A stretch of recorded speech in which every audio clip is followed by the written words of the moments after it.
జీవితాలతో ప్రభుత్వం చెలగాటమాడటం ఎంతవరకు సమంజసమని ఎంపీ ఆర్ కృష్ణయ్య ప్రశ్నించారు. దసరా సెలవుల్లోపు ఫీజు బకాయిలు చెల్లించాలని డిమాండ్ చేశారు. 14 లక్షల మంది విద్యార్థులు ప్రభుత్వానికి భారం కాదని హితవు పలికారు. విద్యార్థుల ఆగ్రహావేశాలకు గురి కావద్దని సూచించారు. ఫీజు బకాయిలను వెంటనే చెల్లించాలని, లేని పక్షంలో పెద్ద ఎత్తున ఆందోళన చేపడతామని హెచ్చరించారు.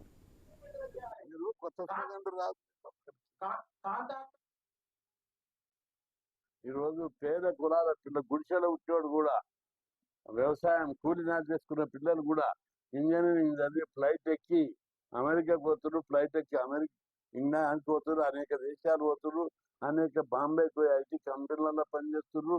అందరి యొక్క వాళ్ళ కుటుంబాల ఆర్థిక పరిస్థితి మారిపోయింది. ఇంత మంచి స్కీమ్ను మీరు దుర్వినియోగం చేయడానికి, తెచ్చేయడానికి కుట్ర చేసిన, నీరు గార్చడానికి కుట్ర చేసినా అది అయ్యే పని కాదు. పైగా బదలామవుతారు. పెద్ద ఎత్తున ఉద్యమం ఇక్కడ ఢిల్లీ దాకా అవుతుంది. ఉద్యమం ఢిల్లీలో పోయి కూడా చేస్తాం ప్రోగ్రామ్ అని చెప్పి ప్రభుత్వాన్ని